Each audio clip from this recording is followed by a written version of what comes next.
The marquee matchup that will decide the outcome of week 1 between the Falcons and Steelers is all about the trenches.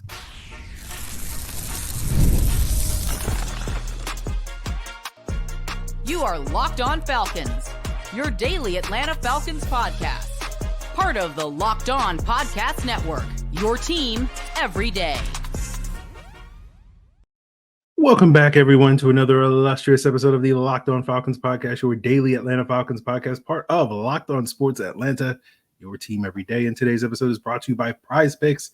Go to prizepicks.com/LockedOnNFL and use code in all lowercase LockedOnNFL to win $50 instantly when you play $5. So, guys, if you don't know me, I'm your very humble host, Aaron Freeman, a.k.a. Mr. Drew, a.k.a. Sirius Black, a.k.a. the Jolly Green Giant, a.k.a. the iron that sharpens the iron, a.k.a. Mr. a.k.a. And I've been covering the Atlanta Falcons for almost 2 decades, formerly at FalcFans.com, RIP. Still going strong in this illustrious podcast, and I think each and every one of you go strong with me as everydayers that make this podcast your first listen of each and every day. And all you got to do to become an everydayer is subscribe or follow for free on YouTube or wherever you listen to podcasts. So, of course, today we are wrapping up the first week of the 2024 NFL season.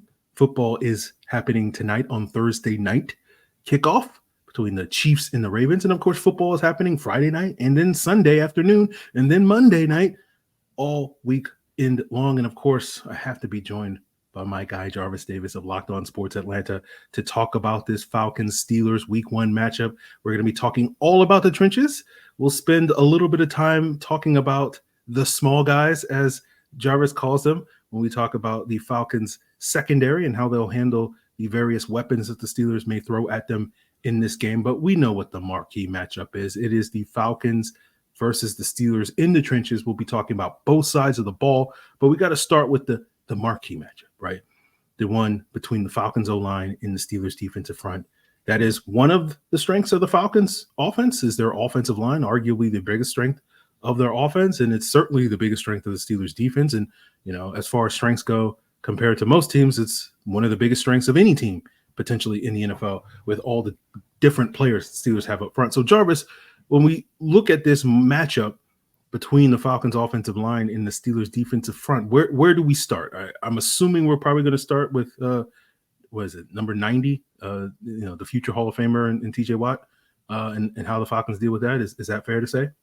Yeah, we got to start there. That's no problem. But we got to talk about what Drew Dalman is going to getting himself into too, because I think that is very important. There's a guy that he's going to have to face that people should be aware of. So I'm just leave it at that.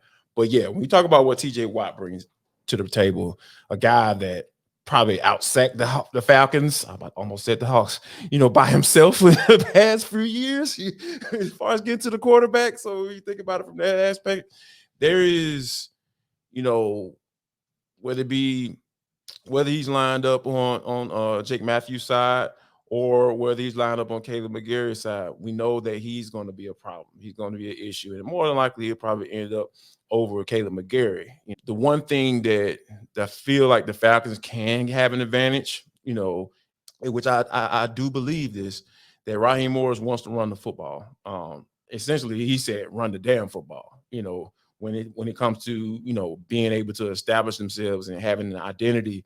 I think that's what he wants to do. So when you're talking about running at TJ Watt, that's how you minimize those guys. You get those double teams. You get your offensive lineman moving forward, putting his hand in the dirt. You're seeing the white on his knuckles, and everybody knows that, hey, man, we about to get ready to come off and come right at you. And I think that the Falcons have to figure out a way to establish that, because that's what's supposed to be their strength. You talk about the strength group. I talked about this being the group that is the strongest, in my humble opinion. I know people want to talk about the quarterback spot. I get that, but just from a cohesion standpoint and seeing what these guys are capable of, because they brought back every starter on the offensive line, I feel like these guys, this is the statement game for them. These guys have to establish themselves that, hey, we're the best group on this squad. I feel like this is the game that the Falcons can establish themselves, that offensive line can establish themselves as one of the best in the league, like people been mentioning as we getting ready for the 2024 season.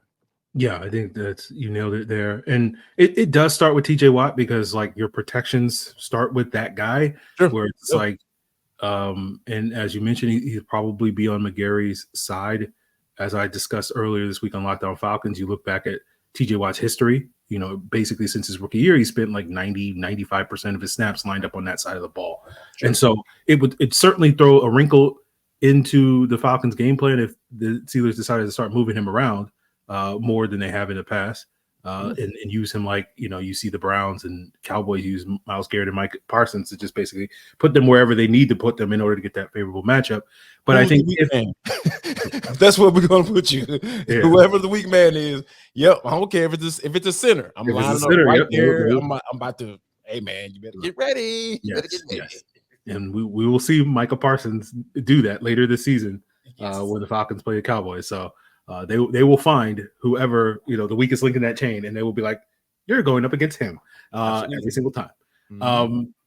But yeah, I think you'll see the Falcons give help to Caleb McGarry, but it does go back to something I said earlier this week where like, because of that, because you're going to have probably two guys, McGarry and then probably a tight end. That's where Charlie Warner and Kyle Pitts and whoever else. I'm glad you said Charlie Warner first. Thank you. Yeah. Thank you for that. Yes. Yeah. I think to put Charlie Warner on that side and let him do whatever Charlie Warner does, which is not usually catching footballs. So that's why I was there. But because you're dealing with that chip out, that basically means everybody else has one-on-ones. And Alex Highsmith has taken advantage of those opportunities that he's been presented by TJ playing across from TJ Watt for the last 3 years. Yeah. Better than probably any other pass rusher in the NFL. He's going to be going up against Jake. That's going to be a challenge.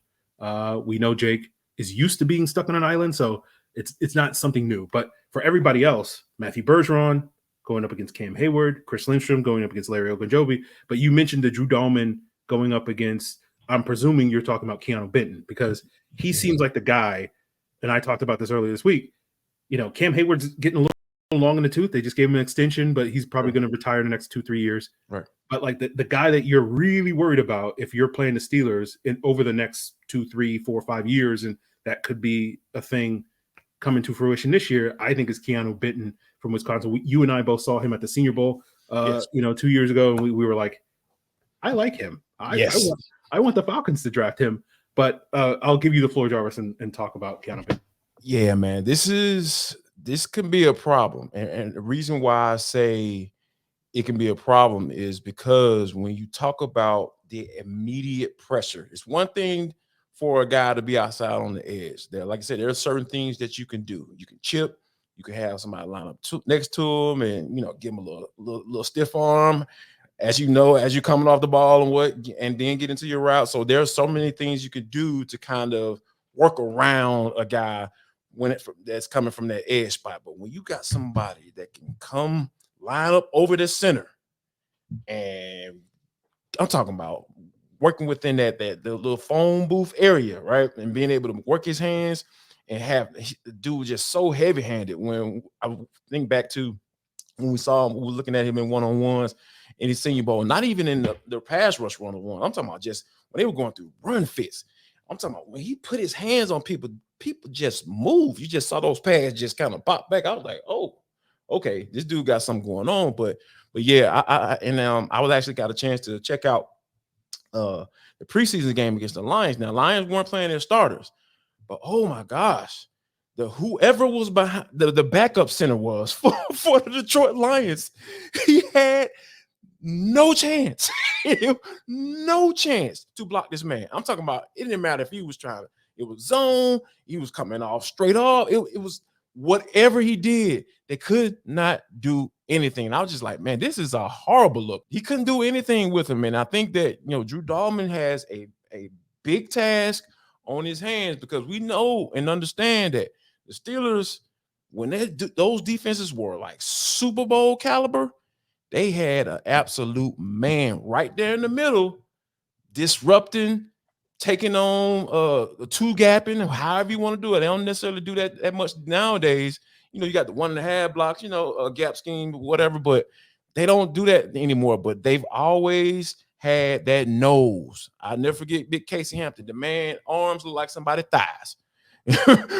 When you think about, he just could not be blocked, man. So I think that the biggest, true enough, Caleb got his hands are full, but I can make an argument that, and I probably just did, that Drew Dalman, his hands gonna be just as full. If not, he might have a little bit too much to handle. Yeah. You mentioned the legacy of Steelers nose tackles. You got Casey Hampton. More recently, you have Javon Hargrave. People forget that Javon Hargrave, before he went to Philadelphia and San Francisco, was playing that spot. And, that's kind of what Steelers fans are thinking Keanu Benton's going to be. He's going to be the next Javon Hargrave. And rightfully so. It's one of those things where it's like, that's going to be a challenge for the Falcons, because you're going to get a lot of one-on-ones between Drew Dalman and essentially a player that could be Javon Hargrave-esque. And so that is going to present some challenges. As you say, the quickest line to the quarterback is right through that A gap. Yeah. And think about this too, Free. Like, what type of quarterback is Kirk? Kirk is pretty much stationary. Yeah, he can move when he needs to. But one thing about quarterbacks who aren't mobile, like the thing that they hate the worst. Think about the greatest quarterback of all time that we've seen. Tom Brady, right? More than likely, right? Pretty much Tom Brady. He despised pressure in the middle. Not just I'm not talking about from the second level, because he'll be able to check and do what he needs to do with all that. But he's talking about just somebody that's lining up over that center and can get that immediate pressure and then know how to operate within them small crevices that is those splits on the offensive line. Oh my gosh, he could despise it. And I promise you, Kirk is the same way, because when you talk about a timing offense and be able to get the ball out when it needs to be, and Kirk is just so hard on Kyle Pitts. Like, hey man, I need you to be in this spot. We can throw that off. That guy getting that immediate pressure right up in the middle, and they're not even bringing the guys from the second level. If they are getting pressure and they're not coming from that second level, or coming from outside or TJ Watt, man, this game. I'm not saying it'll get ugly, because I feel like they got enough weapons to be able to get the job done, but it's going to be really hard to operate within that if Drew is not on point and up for the challenge. It hamstrings the offense. We saw it a couple of years ago with Matt Ryan, right? Absolutely, where a certain left guard, who will go nameless, was giving up ice cream. It just breaks your offense. Like when you're a play caller and you're like, you can't stop that interior pressure. It's collapsing the pocket. He's getting it, and then so you just got to call like screens and stuff like that, because you just got to get the ball out, because there's no way we can hold up to a normal passing play, because that interior pressure is going to kill our offense. And if you're the Steelers, like, you're gonna eat that stuff up. Like, oh, okay, you're gonna run like Joey Porter Jr., like he can't tackle on the perimeter and all, like, right. Like that's not the way that you want to play. So those matchups on the interior, whether we're talking about Drew Dalman versus Keanu Benton, or Chris Lindstrom versus Ogunjobi, or Bergeron versus Cam Hayward, are to me are the critical. Like, again, the edge rushers are the premier stars for the Steelers. Sure. Yeah. They will make their plays. That's just what they do. Yep. Good edge rushers are going to get theirs. You just kind of hope that you can prevent them from making the game-changing plays. But that interior group can really wreak havoc. And I feel like that's a great segue to switch to talking about how the Falcons are going to try to disrupt the Steelers offense, because that's kind of where the strength of the Falcons D-line is, going up against some questionable Steelers interior line. So we'll flip the script, talk a little bit more about how the Falcons D-line can take advantage of some of the mismatches they may have against the Steelers offensive line, as we continue today's Locked On Falcons. And guys, I want to tell you that, all summer long, NFL teams were out there trying to find the quality professionals that are going to fit their roster. And you're probably doing the same this fall for your small business. But it's much easier for you, because you don't have to sweat it out in training camp, because you have LinkedIn Jobs who are going to have the tools to help you find the right professionals for your team faster and for free. LinkedIn isn't just any job board. They have the tools to find the right professionals that you can't find anywhere else, even those who aren't actively searching for a new job but might be open for the perfect role. In any given month, over 70% of LinkedIn users don't visit other leading job sites. So if you're not looking on LinkedIn, you're looking in the wrong place. On LinkedIn, 86% of small businesses get a qualified candidate within 24 hours. Hire a professional like a professional on LinkedIn and join the 2.5 million small businesses that use LinkedIn for hiring by posting your job for free at linkedin.com/LockedOnNFL. That's linkedin.com/LockedOnNFL to post your job for free. Terms and conditions apply. So, of course, here with Jarvis Davis of Locked On Sports Atlanta talking about the trench battle and just finished talking about how the Falcons offensive line is going to be up for the challenge to deal with the Steelers defensive front. Let's switch gears and talk about how the Falcons defensive line is going to present challenges for the Steelers defensive front. But before we get into that, want to plug Locked On NFL, the new look Locked On NFL, where you're going to have 2 shows daily covering all the biggest stories around the league, starting with Tyler Rowland of Locked On Titans, giving you that NFL espresso first thing in the morning, and then head to the barbershop with Locked On Jaguars host Tony Wiggins to get that real NFL talk. It's all part of Locked On Podcast Network. And, of course, you can check out Locked On NFL on YouTube or wherever you get your podcasts. So, Jarvis, talking about the Falcons' defensive line and how they match up against the Steelers' offensive line, it kind of mirrors what we were just talking about, where Steelers dealing with an injury to their left guard in Isaac Seumalo. He won't play. Expectation is that Spencer Anderson, I think a second-year player for them, is going to get the start at left guard. They have a rookie center in Zach Frazier. Good player, but, he's a rookie, and we know that rookie centers, or rookie period, don't particularly play great. But, outside of like Creed Humphrey and a couple other guys, rookie centers typically aren't, Chiefs are always the exception. A little bit. Yeah. I always say this, like the Patriots used to be the exception to the rule. It's everything works except for the Patriots. And now it's the Chiefs are always the exception to the rule. They just seem how to figure it all out. But that being said, you got James Daniels at right guard. You got Dan Moore at left tackle. Roderick Jones at right tackle. So Steelers' offensive line is kind of in flux. It did not look good in the preseason. We'll see how good they look in week 1 if they can just sort of turn it on. But I'm curious, where is the key matchup for you that you're looking for the Falcons to try to take advantage of? Oh, man, come on now. It's the dude that they traded for, from the Patriots and got from the Patriots. You mentioned the Patriots and being the exception to the rule. Oh, my gosh, man. They found them one in Matthew Judon. When you think about it from that aspect of it, because, that is what this Falcons defense has been missing, right? We've been talking about this for quite a long time. And to be honest with you, Free, I'm at a space now where I'm in a weird space, man, because I don't think we ever had a conversation last year and looking at these fronts and saying that the Falcons have a pretty big advantage against the opposing team's offensive line. I don't remember that conversation. I don't remember. You can correct me if I'm wrong, but I just don't remember just looking at this man for man and saying, okay, this defense, the Falcons defensive line is so much better than what this Steelers offensive line is. I just don't remember saying that. So to say that, to be able to say that, I feel like the Falcons defensive line are in a good space because Matthew Judon is the guy that's going to be coming off the edge. Pick one. Where you want to line up. Dan Moore, Broderick Jones, he was one of those dudes at Georgia, but oh my gosh, he's been having some issues up there. And I think that when you think about Russell Wilson, he has a propensity to turn the ball over.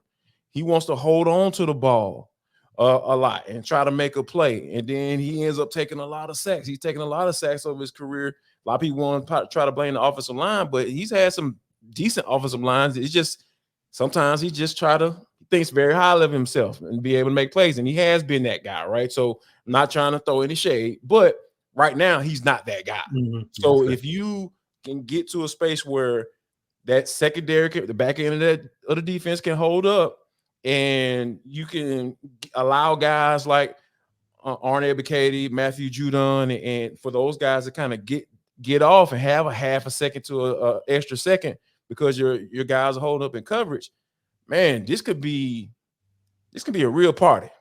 This can be a real party if they're able to be solid against the run, which I feel they're going to do because we know the Steelers, moniker. Mike Tomlin wants to be physical. He wants to be able to run the ball too. And it's not a coincidence that Raheem Morris and Mike Tomlin are homeboys.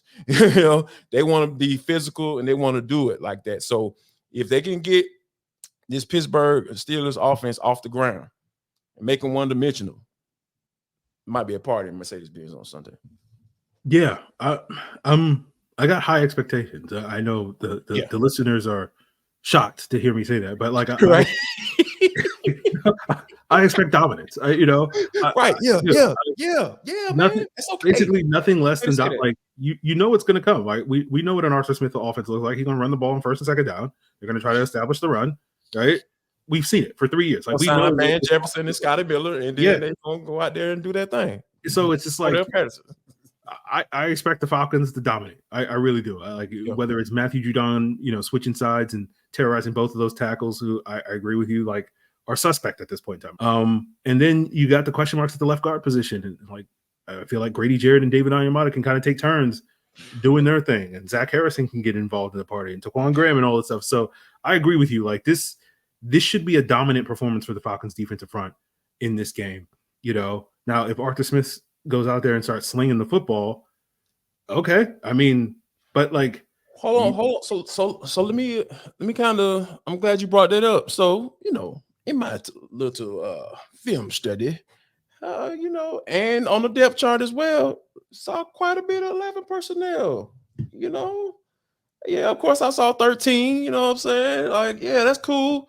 But man, I saw Arthur coming out in 11 personnel. I was like, okay, what's going on here? So like I said, I know Mike Tomlin wants to run the football, but I feel like there probably was some like, hey man, you need to be less obvious on first and second down. Like you mentioned, run, pass, run, play action, run, play action, run, play action. It's like, sir, we gotta have some rhythm here. Like, can we get some rhythm going here? So I think that I wouldn't be surprised if Russell Wilson comes out throwing the football on first down to kind of back those guys up, because we know traditionally what the Pittsburgh Steelers want to do.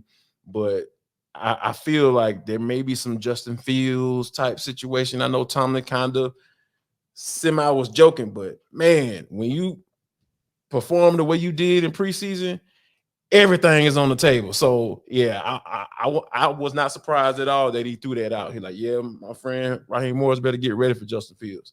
And Raheem Morris was like, yep, we listened, we prepared. So I feel like there's going to be some desperation involved to try to get this win. And I'm not talking about from Mike Tomlin's standpoint, because we know how he is. He can't be moved. But Arthur Smith is definitely trying to do whatever he can to get a win, because that would just make him very happy if he's able to get a win in the opener against his former team.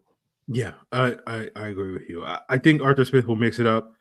Basically, I was going to say, though, I ain't scared of Russ. Like if they want to throw it with Russ, Now, if old Russ shows up, prime Seahawks Russ, okay, that's a problem. But like, sure.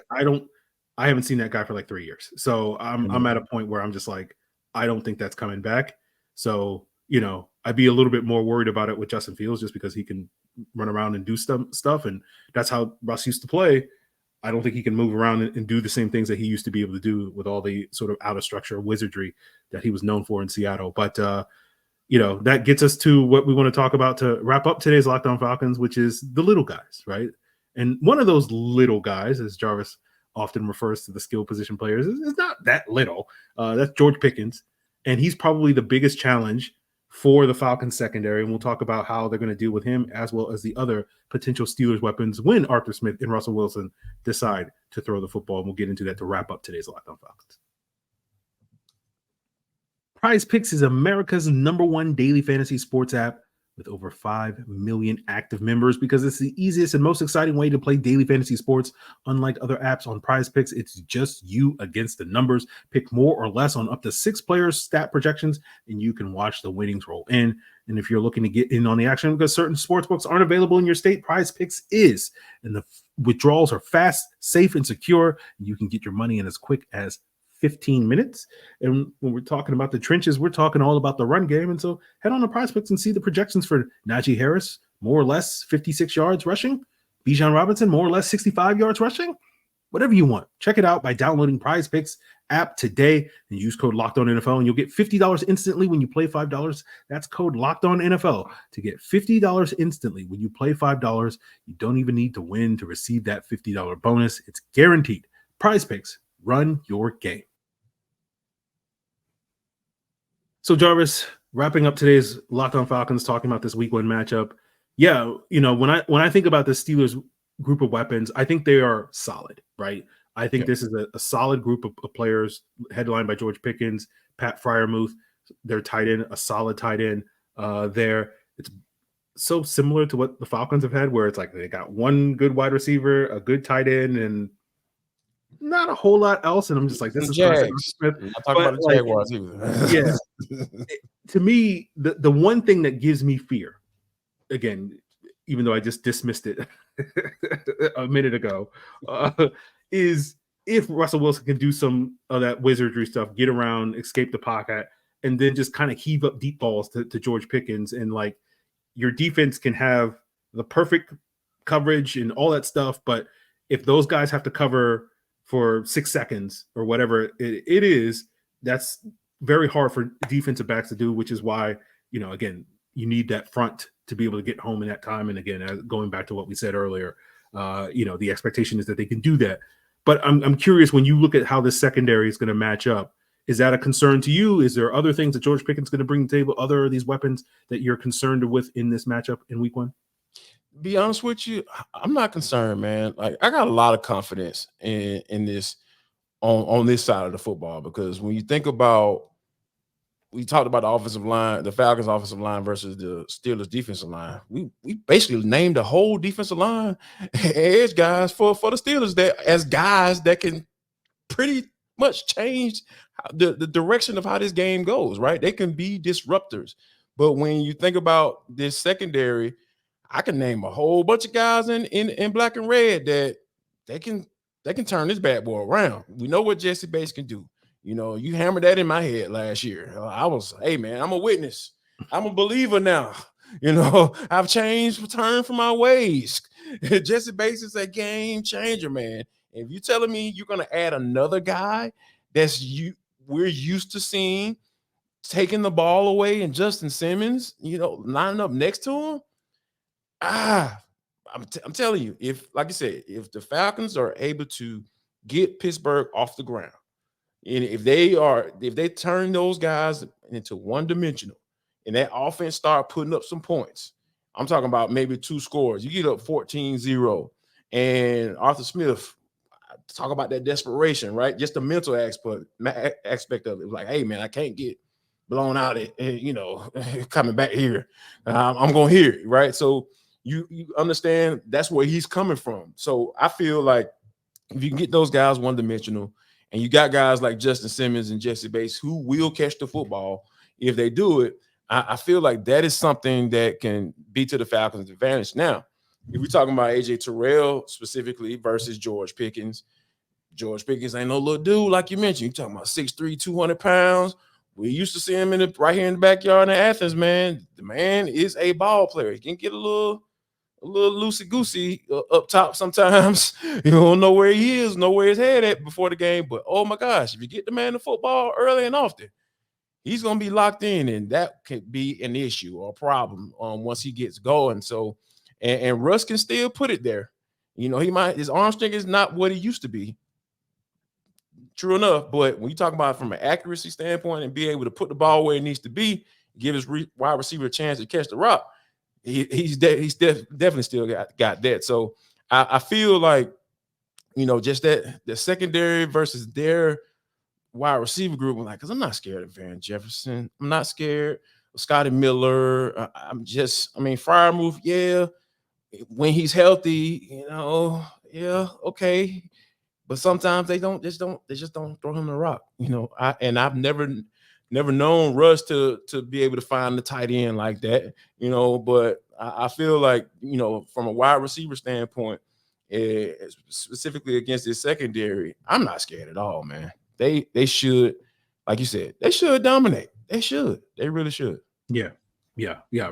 Russ doesn't like throwing over the middle, so that's basically why tight ends are non-factors, right? Mm-hmm. And we'll see how that meshes with Arthur Smith's offense, which is designed to throw over the middle one. So it's like, right, I understand oil why and water, man. It's oil and water, dog. Yeah, I get why the Steelers did what they did. Each move in isolation makes sense, right? But like together, the sum of the parts don't always make sense. But basically, what I'll say, because I know there's going to be one Steeler fan in a comment being like, "You guys do." Look, if you give Russell Wilson time, he can carve you up. You give any quarterback in the National Football League, even Nathan Peterman time, he can carve you up. Why did I just? Okay? I was like, even Nathan Peterman. Yeah. Right. So it's one of those things where it's like, yeah, that's what goes back to the earlier point where you need the defensive line to do their job so that you don't have to worry about, the secondary not doing their job, right? Mm-hmm. So we'll see how it all plays out. But again, like I do like all of these matchups. Again, as you mentioned, the biggest challenge I think is going to be for the Falcons offensive line up front, going up against that Steelers front. Guys got to win their one-on-ones and, prevent those guys from making the game-changing plays. And then, of course, we need our guys on the opposite end on the defense to make the game-changing plays. And if that happens, I feel pretty confident that the Falcons will come away with a W in week 1. And then we can, worry about the Eagles after that point in time. But we'll see how it goes. Any parting thoughts, Jarvis, before we duck out of here? I'm glad you asked because, the depth chart came out this week. And we talked about this on Locked On Sports Atlanta, on the Atlanta Sports Party. Make sure you guys check that out, man. Really appreciate you in advance. Troy Anderson was the starting linebacker. Before you make that face, I knew you knew that. I knew that you knew that. I was saving it for the postcast, Jarvis. That's all. I wasn't going to talk. I wasn't going to talk any trash before the game. If he doesn't play well, then I'm just. Oh yeah. We're going to be crickets. I was going to talk about. But let's just say we won't have to talk about it. We'll save it for the postcast. All I'm saying is, I hope this is not because Landman is a little bit more hurt than what they're leading on. Now, Raheem Morris always talked about being transparent, specifically when he was talking about Kyle Pitts' injury. Like, hey, man, he had a hamstring. Want to let y'all know that. This is what it is. This is what happened, blah, blah, blah. I hope it's because Troy Anderson showed and proved that, hey, I deserve to be the starter. I deserve to be playing next to Caden Ellis because I am a playmaker and you guys drafted me in the second round and I want to justify that pick. I hope that's the reason why and not because of the former. Well, I'm hoping that you will see the light on Troy Anderson at some point this year, just like you saw the light with Jesse Bates. I want to see the light. I want to. I know. Sometimes I don't want to be right, Aaron. You know what I'm saying? Look, Jarvis, I know that feeling all the time. When I'm sitting here talking trash about the Falcons, like, I don't want to be right, guys. I don't want to be right, dog. Like, you know what I'm saying? Like, I want to be wrong about Troy Anderson. Trust me. Trust me, man. So we'll see what Troy Anderson, we'll see what the secondary, we'll see what this D-line, we'll see what this offensive line has in store. And we know what the Falcons have at the skill position players. And as long as everybody else is doing their job, those guys will do their job too. So hopefully the Falcons will do the job, get the job done, get that W to start the season, start this new era off right. And then we'll, see what's what for the rest of the season. But, hopefully we'll be back on that postcast Sunday afternoon with Tenitra Batiste on Locked On Sports Atlanta, on Locked On Falcons on your audio feeds, talking about a big win for the Atlanta Falcons, an impressive win for the Atlanta Falcons, or we'll be sitting here, just here we go again. So don't speak that, man. Yeah, I know. I mean, I know you want to feel that way. Me too, sometimes. It's literally, Jarvis, I've been very confident this week, and I'm just like, am I too confident this week? This is too, like, because you know how week one is so weird? You know how week one every year is just weird, like where it's like, teams like have no business winning games. You're like, what is happening? And so like, that's the thing that's in the back of my head, just buzzing. Like, the Falcons absolutely should win this game, but week one's weird every year. So it's like, maybe something weird happens. I don't know. Yeah, man. Yeah. We'll see, man. I think these guys are in good shape. Yeah. Falcons are in good shape, man. I really feel like they're in good shape. And hopefully Troy Anderson is in that good shape as well. Hey, he shaved the handlebar, so he's ready to go, man. Oh, you might be ready now. Yeah. Yeah. There you go. Yeah. So, guys, we'll see what's in store for that postcast Sunday afternoon. Check us out, Locked On Sports Atlanta, Locked On Falcons audio feeds. Of course, I'll be back with my own rapid reaction. We'll talk about the Kirk Cousins chaos meter and whatnot. Hopefully, the first invocation of that chaos meter is going to be a positive one. So we'll get into all of that Sunday afternoon and Sunday evening here on Locked On Falcons. Continue to make us your first listen by subscribing and following for free on YouTube or wherever you listen to podcasts. Check out Locked On Sports Atlanta. Subscribe and follow for free on YouTube or wherever you get your podcasts. And, of course, check out Locked On NFL, the new look Locked On NFL, as part of your daily second listen here on the Locked On Podcast Network, your team every day.